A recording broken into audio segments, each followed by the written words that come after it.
오늘 아침에 출근하시면서 은행 어플 다들 한 번씩 켜보셨죠?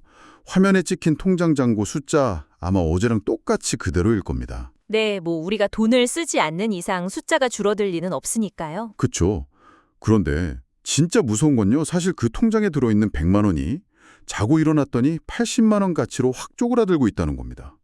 돈을 흥청망청 쓴 것도 아니고 어디 투자해서 물린 것도 아닌데 말이죠. 아, 인플레이션과 환율 이야기하시는 거군요. 맞습니다. 당장 여러분이 오늘 출근길에 타는 지하철 요금, 점심에 사 먹을 제육덮밥 가격, 심지어 다음 달 내야 할 대출 이자까지 이 평범한 일상의 숫자들이 방금 전 바다 건너 중동의 작은 섬 하나가 불타오르면서 완전히 붕괴해버렸습니다. 네, 지금 중동 상황이 진짜 심상치 않죠. 그러니까요. 그래서 오늘 저희가 깊게 파헤쳐볼 이슈는 인터넷 뉴스 국제면에 나오는 그저 그런 남의 나라 전쟁 이야기가 아닙니다. 지금 미국과 이란의 갈등이 어떻게 실시간으로 우리의 지갑을 털어가고 있는지 그 보이지 않는 살벌한 연결고리를 딥다이브 해보겠습니다. 일단 이 모든 사태의 방아쇠가 된 사건부터 짚고 넘어가야 할 것 같은데요. 방금 말씀하신 그 중동의 작은 섬, 바로 이란의 하르그 섬을 미국이 전격적으로 타격했습니다. 아니 근데 제가 알기로는 그동안 미국이랑 이란이 수십 년간 그렇게 으르렁거려도 거기는 절대 안 건드렸잖아요. 맞아요. 일종의 불문율이었죠. 중동의 화약고가 수없이 터질 뻔했지만 이 섬만큼은 서로 암묵적으로 피했거든요.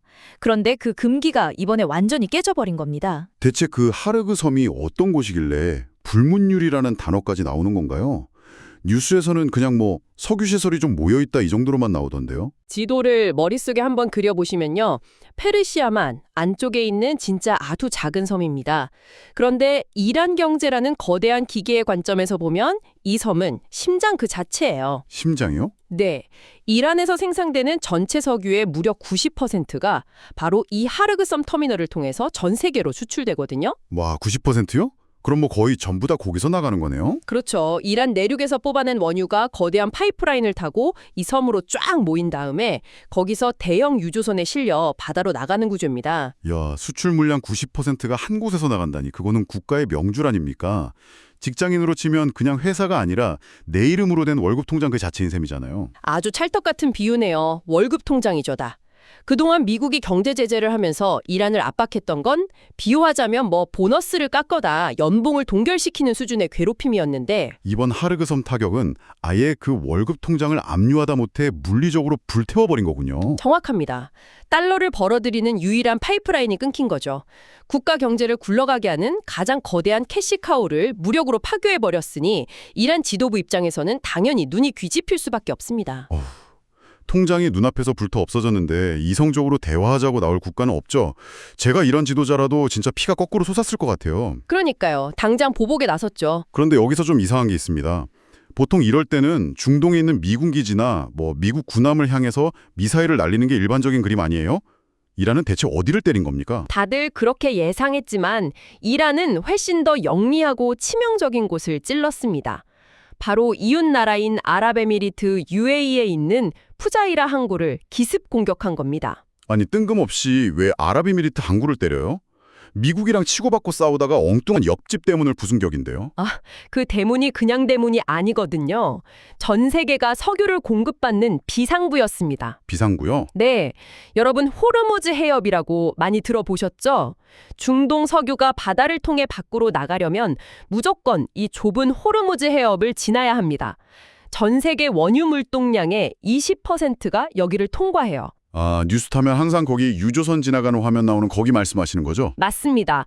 그런데 문제는 이 해협의 한쪽 해안선을 이란이 아주 길게 장악하고 있다는 겁니다. 아하, 그러니까 이란이 마음만 먹으면 거기에 기뢰를 깔거나 미사일을 쏴서 그 좁은 바닷길을 언제든지 틀어막을 수 있는 거군요. 그렇죠. 그래서 이란이랑 사이가 안 좋은 사우디아라비아나 아랍에미리트 같은 이웃 나라들은 항상 그게 불안했던 거예요. 이란이 거기 막아버리면 자기들 석유도 밖으로 못 파니까요. 아, 그래서 대안을 찾은 거군요. 네, 막대한 돈을 들여서 사막에 가로지르는 거대한 육상 파이프라인을 몰래 아니, 대대적으로 건설했습니다. 호르무즈 해협을 거치지 않고 곧바로 바깥쪽 먼 바다로 석유를 쭉 빼내기 위해서요. 와, 상상도 못했네요. 그 파이프라인의 최종 목적지, 종착역이 바로 아랍에미리트의 푸자이라 항구입니다. 아, 이제야 퍼즐이 딱 맞춰지네요. 이란 입장에서는 내 월급 통장인 하르그 섬이 날아갔으니까 너희들이 호르무즈 해협 막힐까봐 뚫어놓은 비상구까지 다 부숴버리겠다 이거군요. 완벽하게 이해하셨습니다. 동네 전체에 물을 공급하는 공용 상수도관을 폭파해버린 셈이네요. 나 물 못 마시면 전 세계 너희도 다 목말라 죽어봐라 하면서 판을 완전히 엎어버린 거잖아요. 이란의 셈법이 무서운 게 바로 그겁니다. 미국을 직접 때리는 것보다 전 세계 석유 공급망을 마비시켜서 유가를 폭등시키는 게 미국이랑 서방 세계에 훨씬 더 거대한 고통을 안겨준다는 걸 아는 거죠. 와, 진짜 살얼음판이 따로 없습니다. 그런데 이 와중에 더 골치 아픈 게 하나 터졌잖아요. 트럼프 미국 대통령이 우리나라한테 청구서를 하나 내밀었더라고요. 네, 동맹국들한테 호르무즈 해협으로 군함을 보내라고 강하게 압박하고 나섰죠. 한국을 포함해서 5개 국가한테요. 예전에 우리 소말리아 해적 잡는다고 청해부대 파견했던 적 있잖아요. 이번에도 그냥 상선들 지나갈 때 옆에서 에스코트해주는 경비원 역할 정도로 보내면 안 되는 건가요? 이번 파견 요구는 과거 청해부대 때랑은 성격 자체가 완전히 다릅니다. 그때는 국적 불문하고 민간배를 노리는 해적이라는 공통해적을 상대하는 약간 치안 유지 활동에 가까웠거든요. 그렇죠. 전 세계가 동의하는 나쁜 놈들을 잡는 거였으니까요. 그런데 지금 트럼프 대통령이 내민 청구서는요, 미국과 이스라엘이 주도하는 대이란 군사작전에 동맹국들이 물리적인 군사력을 직접 보태라는 뜻입니다. 경비원이 아니라 아예 전선의 전투원으로 합류하라는 요구죠. 와, 느낌이 확 다르네요. 비유하자면 동네에서 제일 힘센 골목대장인 미국이 지금 도끼를 잔뜩 품고 칼을 쥔 불량배 이란이랑 피 터지게 싸우면서 우리한테 너도 당장 몽둥이 들고 나와서 내 뒤에서 이렇게 소리치는 상황이잖아요. 네, 한국이 처한 딜레마가 딱 그 지점입니다. 진짜 진퇴양난이죠. 우리 입장에서는 안 나갈 수도 없고 나갈 수도 없고 미치겠는데요? 만약에 몽둥이를 들고 나가면요, 이란은 즉각 한국을 미국의 군사 동맹이자 적대국으로 간주할 겁니다. 그렇게 되면 중동에서 한국으로 오는 우리 유조선들이 납포되거나 이란 미사일의 1순위 타겟이 별 수 있어요. 아, 당장 우리 배들이 공격받을 수 있군요. 그럼 안 나간다고 하면요? 안 나가면 동맹으로서 의무를 저버렸다는 명분으로 트럼프 행정부의 보복이 날아오겠죠. 방위비 분담금을 천문학적으로 올리라고 하거나 무역 관세 폭탄을 때리는 등 엄청난 경제적 보복을 각오해야 합니다. 안 나가자니 골목대장한테 찍혀서 장사하기 힘들어지겠고 나가자니 당장 불량배한테 해코지 당할까 봐 무서운 진짜 최악의 상황이네요. 맞습니다. 일본 다카이치 총리도 트럼프 만나서 법적 테두리 안에서 부담하겠다, 이렇게 애매하게 선을 그은 게 결국 그 보복이 두려워서 한 발 뺀 거거든요. 아, 일본도 눈치 보는 중이군요. 네, 한국 정부도 지금 국회 동의 절차라는 명분을 내세워서 최대한 시간을 벌려고 고심 중입니다. 하지만 양쪽 압박이 너무 거세서 무작정 미루기만 하기에는 위태로운 상황이죠. 진짜 고래 싸움에 새우등 터지는 게 아니라 새우한테 창을 쥐어주고 전장 한가운데로 떠미는 격이네요. 근데 전문가님, 이 피말리는 전쟁통에서 제가 진짜 얄미운 뉴스를 하나 봤거든요. 어떤 뉴스죠? CNN 보도를 보니까 지금 그 당장 미사일이 날아다닐 것 같은 호르무즈 해협에서 오직 딱 한 나라, 중국 선박들만 아무런 공격도 안 받고 이란 무기나에 유주히 지나가고 있다는 의혹이 제기됐습니다. 아니 이게 도대체 어떻게 가능한 일입니까? 그게 지금 글로벌 지정학에서 우리가 가장 유심히 들여다봐야 할 체스판의 움직임입니다. 이란의 현재 상황을 한번 객관적으로 보시죠. 네네. 생명줄인 하르그 섬은 불탔고 미국의 강력한 제재 때문에 글로벌 달러 결제망에서 완전히 쫓겨났습니다. 국제시장에 석유를 팔 수도 없고 달러를 받을 수도 없어요. 아까 말씀하신 대로 월급 통장이 압류된 상태잖아요. 그렇죠. 전쟁을 하려면 무기도 사고 물자도 사야 하는데 돈줄이 완전히 말라버린 겁니다. 이 절망적인 상황에서 이란한테 유일하게 손을 내밀어준 구원자가 바로 중국인 거죠. 아니 달러를 못 쓰는데 중국이 어떻게 이란 석유를 사주는 건가요? 뭐 물물 교환이라도 하나요? 핵심은 바로 결제 통화를 바꾼 겁니다. 중국이 이란 석유를 대량으로 사주면서 달러가 아니라 자기네 돈, 위안화로 결제를 해주는 거예요. 위안화로요? 네, 미국이 꽉 쥐고 있는 달러 결제망을 안 거치고 중국이 독자적으로 만든 결제 시스템을 통해서 이란 계좌에 위안화를 꽂아주는 겁니다. 뒷문으로 몰래 거래를 트는 거죠. 와, 진짜 얄밉네요. 근데 이란은 그 위안화 받아서 어디다 씁니까? 위안화로 딴 나라 가서 미사일 살 수 있는 것도 아니잖아요. 바로 그 지점이 중국의 진짜 무서운 노림수입니다. 이란은 석유 팔아서 번 그 위안화로 다시 중국의 공산품이나 드론 부품, 군사기술을 사옵니다. 번 돈을 다시 중국에 갖다 바치는 거네요. 그렇죠. 완벽하게 중국 경제 생태계 안으로 이란이 종속되는 구조가 만들어지는 겁니다. 이란 입장에서는 달러 없이도 나라가 굴러가게 해주니까 중국이 너무 고맙잖아요. 와, 그러니까 그 대가로 중국 국기가 걸린 유조선들은 호르무즈 야업에서 이란 혁명수비대 에스코트까지 받으면서 안전하게 지나다니는 거군요. 맞습니다. 미국이랑 이란이 피 터지게 싸우는데 그 틈을 타서 중국은 뒷문으로 에너지 팔면서 끈끈한 우정을 다지고 저렴하게 석유까지 챙기는 셈이죠. 이거 가만 들어보면 미국의 제재가 오히려 중국 돈방석만 깔아주는 꼴 아닙니까? 위안화가 무대에서 달러를 대체할 수 있다는 걸 보란듯이 증명하는 거잖아요. 정확한 통찰입니다. 중국이 그토록 원하던 탈달러화가 중동 위기를 자양분 삼아서 급격하게 현실화되고 있는 겁니다. 패권국의 역설이네요, 진짜. 맞아요. 미국이 이란의 목을 조를수록 이란은 살기 위해 중국에 경제적으로, 군사적으로 더 밀착할 수밖에 없습니다.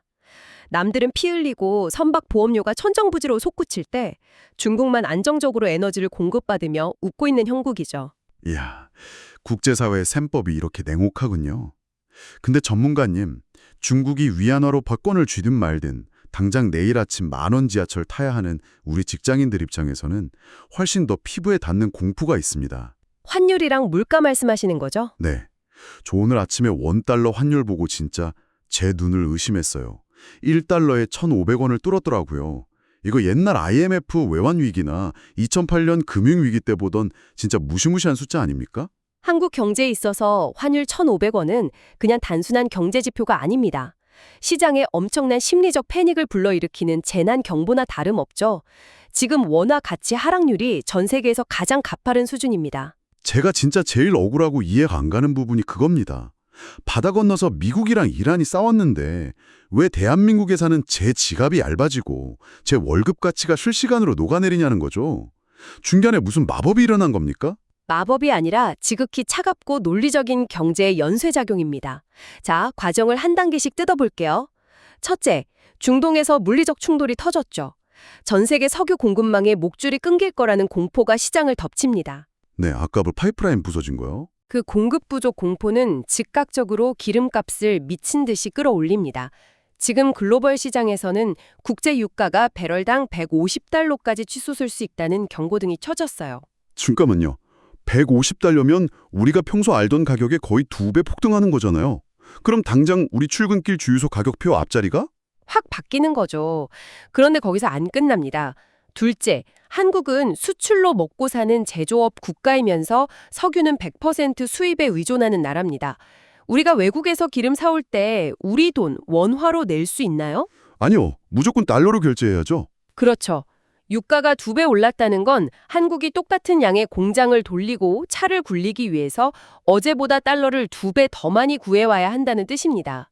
기름값이 비싸지니까 결제대금 치르려고 나 달러 좀 빨리 줘. 얼마를 줘서라도 살게 하면서 달러 수요가 국내 시장에서 폭증하겠네요. 맞습니다. 모두가 달러만 찾으니까 달러 몸값은 천정부지로 치솟고 달러를 사기 위해 시장에 내던지는 우리 원화 가치는 바닥으로 곤두박질 치는 겁니다. 이게 바로 환율이 단숨에 1,500원 시대에 진입한 첫 번째 기전이에요. 와, 톱니바퀴 맞물리듯이 굴러가네요. 그럼 셋째 단계는 뭡니까? 환율 1,500원이 우리 삶을 어떻게 망가뜨리나요? 환율 1,500원은 수입 물가의 대폭발을 의미합니다. 한국이 수입하는 게 석유 하나뿐 있나요? 우리가 먹는 밀가루, 식용유, 소고기부터 스마트폰에 들어가는 부품까지 전부 달러 주고 사옵니다. 그렇죠. 1달러짜리 밀가루 수입할 때 어제는 1,300원만 주면 됐는데 오늘은 1,500원을 줘야 해요. 가만히 앉아서 수입 원가가 15% 이상 폭등하는 겁니다. 확 와닿게 비유하자면 동네 식당에서 파는 수입산 삼겹살 가격이 하루아침에 한우 최고급 가격으로 둔갑해버리는 형상이네요. 내 월급은 지난달이랑 똑같이 300만 원인데 마트 가서 살 수 있는 물건량이 확 줄어들잖아요. 그게 바로 아까 방송 시작할 때 호스트님이 말씀하신 100만 원이 80만 원이 되는 현상의 진짜 실체입니다. 어휴, 유가 폭등이랑 고환율이 결합해서 엄청난 인플레이션이라는 괴물을 만들고 그게 여러분의 구매력을 실시간으로 갉아먹는 거죠. 말 그대로 강제 통장 다이어트가 시작된 겁니다. 강제 통장 다이어트 진짜 뼈가 시리네요. 근데 제가 매일경제 기사를 꼼꼼히 보니까요. 미국의 거대 은행인 뱅크 오브 아메리카, BOFA에서 지금 이 상황을 두고 무시무시한 코멘트를 하나 남겨더라고요. 네, 2008년 금융위기를 언급했죠. 맞아요. 지금 글로벌 금융시장을 덮치는 이 기류가 2008년 글로벌 금융위기 직전이랑 소름 끼치도록 똑같다고 경고했어요. 아니 2008년이면 리먼 브라더스 파산하면서 전 세계 경제 도미노로 무너졌던 그 끔찍한 해 아닙니까? BOFA가 왜 굳이 2008년을 콕 집어 경고했는지 그 기저헷갈린 무서운 구조를 아셔야 합니다. 보통 사람들은 2008년 위기 하면 그냥 월스트리트의 탐욕이나 서브프라임 모기지 사태, 즉 부동산 대출 부실만 떠올리거든요. 저도 그렇게 알고 있었는데요. 집값 떨어져서 무너진 거 아니에요? 근데 그 부실한 대출이라는 시한폭탄의 뇌관을 최종적으로 때려버린 방아쇠가 뭔지 아십니까? 글쎄요. 금리가 막 올라서 이자 못 갚아서 파산한 거 아닌가요? 절반만 맞습니다.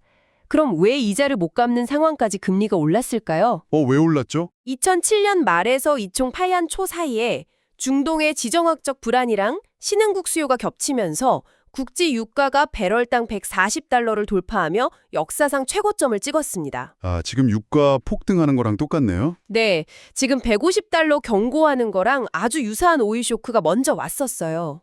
유가가 미친 듯이 오르니까 전 세계 물가가 폭등했고 물가를 잡으려다 보니까 각국 중앙은행은 금리를 내릴 수가 없었던 겁니다.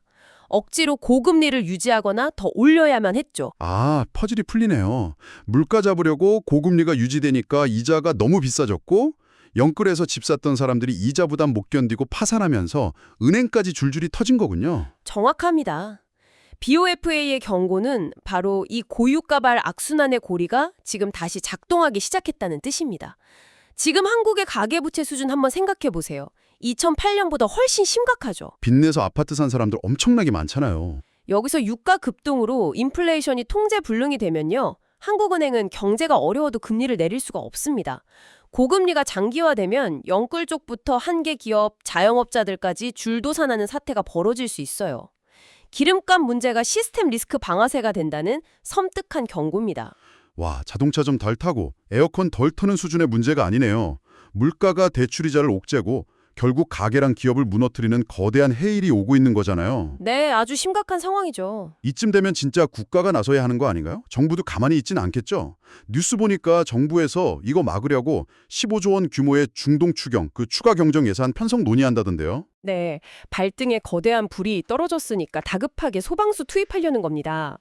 한국은행은 일단 15조 원 정도 시중에 돈 풀어도 당장 물가를 막 크게 자극하진 않을 거다. 오히려 얼어붙은 경제 성장률을 0.1%포인트 정도 끌어올려서 방어막 역할을 할 수 있다고 분석했습니다. 경기가 급격히 죽는 거 막으려고 빚내서라도 돈 돌게 만들겠다는 고육지책이군요. 그렇죠. 아니 근데 잠깐만요, 전문가님. 제 상식으로는 조금 이상한데요. 지금 원달러 환율이 1,500원이라 수입 물가 미친 듯이 오르는 중이잖아요. 네네. 이 상황에서 정부가 시중에 원화를 15조 원이나 더 푼다고요? 시중에 돈 공급이 늘어나면 돈 가치는 더 떨어지고 물가는 더 오르는 거 아닙니까? 이거 불난집에 기름 붓는 거 아니에요? 오, 아주 날카로우신데요. 핵심을 정확히 찔렀습니다. 그게 바로 이번 추경안이 안고 있는 딜레마자 근본적 한계입니다. 역시 부작용이 있군요. 이번 위기는 근본적으로 공급망 붕괴에서 온 겁니다.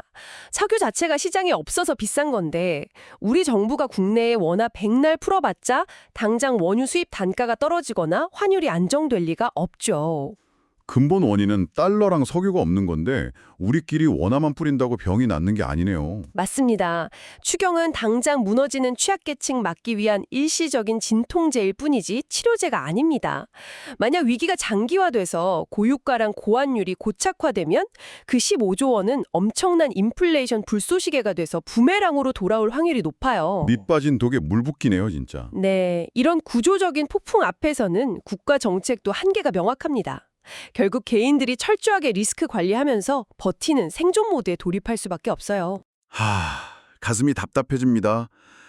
사실 오늘 아침 신문만 봐도 한쪽에서는 강남 한복판에 자율주행 택시 다닌다. AI만 있으면 단돈 100만 원으로 누구나 1인 창업한다. 이런 화려한 미래 기사들이 막 쏟아지거든요. 아, 그게 우리가 살아가는 현재의 거대한 아이러니죠. 한쪽에서는 최첨단 AI가 코딩하고 우주선 날아다니는데 무대 뒤편에서는 70년대 오일 쇼크 때나 걱정하던 원초적인 에너지 전쟁 때문에 내일 점심값을 걱정해야 하잖아요. 우리가 챗GPT 답변에 열광할 때 정작 그 데이터 센터 굴릴 전기 만드는 석유는 중동 화염 속에 갇혀버렸네요. 기술이 아무리 가상 공간과 혁명을 향해 질주해도 결국 문명을 지탱하는 가장 밑바닥 인프라인 에너지나 물류 같은 실물 경제 안보가 흔들리면 그 혁신이 얼마나 무력해지는지 뼈저리게 가르쳐주는 겁니다. 자, 어느덧 오늘 딥다이브 마무리할 시간입니다. 미국과 이란 갈등부터 1,500원 환율 공포까지 진짜 쉴 새 없이 달려왔는데요. 출근하시는 길에 끝까지 들어주신 여러분을 위해서 내일 당장 동료들 앞에서 똑똑하게 아는 척할 수 있는 촌철살인 한 줄 요약 남겨드리겠습니다. 오, 지대되는데요? 제가 한번 읊어볼 테니 꼭 기억해두세요. 야, 지금 미국이랑 이란 싸우는 거 뉴스 나오는 남이란이야. 고래 싸움에 새우등 터지는 게 아니라 지금 우리 지갑이 털리고 있다니까? 미국이 이란 월급 통장 끊어버려서 기름값 미쳐 날뛰고 환율은 1,500원 뚫었어. 당장 우리 다음 달 대출 이자랑 점심값부터 걱정해야 할 판이야. 와, 현실을 날카롭게 꿰뚫는 완벽한 요약이네요. 미국이 이란 통장 불태운 나비 효과가 내 지갑을 털어간다는 걸 반드시 기억하셔야 합니다. 네, 오늘 이거 하나만 챙기셔도 점심시간 대화 주도권은 여러분 겁니다. 그런데 여기서 그냥 끝내기가 좀 아쉽잖아요. 오늘 이야기 바탕으로 우리가 스스로에게 던져봐야 할 질문이 하나 남은 것 같습니다. 아, 아까 대화 중에 중국의 움직임 짚어본 부분 기억하시죠? 모두가 고통받고 바닷길 막혔을 때 오직 중국만 자기네 위안화로 석유 싹쓸이 하면서 거대한 이익 챙기고 있다는 사실 말입니다. 여기서 아주 도발적인 질문을 던져볼 수 있죠. 오, 어떤 질문인가요? 만약 이 전쟁이랑 미국의 제재가 수년간 지속돼서 중동 석유를 중국만 독점적으로 가져가고 위안화로 결제하는 이 기형적인 구조가 새로운 뉴노멀로 완전히 굳어진다면 글로벌 경제는 어떻게 재편될까요? 잠깐만요. 그럼 미국의 패권 전략이 완전히 역풍 맞는 거 아닙니까? 맞습니다. 적국을 고립시키려던 미국의 칼날이 역설적으로 달러 중심의 세계 질서를 무너뜨리고 그 주도권을 중국 손에 넘겨주는 거대한 자충수가 될 수 있다는 뜻입니다. 와, 소름 돋네요. 그렇다면 그 전 지구적인 부와 권력의 이동이 지금 여러분이 일하는 산업지형도, 커리어, 그리고 주식시장 포트폴리오에 어떤 연쇄 폭발을 일으키게 될까요? 어우, 내 통장 잔고 왜 줄었나 미스터리 쫓아갔을 뿐인데 그 끝에는 기축통화 패권이 넘어가는 무서운 질문이 도사리고 있었네요. 오늘 러닝머신 위에서 혹은 꽉 막힌 도로 위에서 이 묵직한 질문 꼭 한번 깊게 상상해 보시길 바랍니다. 복잡한 세상을 귀로 듣고 파헤치는 시간, 오늘 딥다이브는 여기서 마칩니다.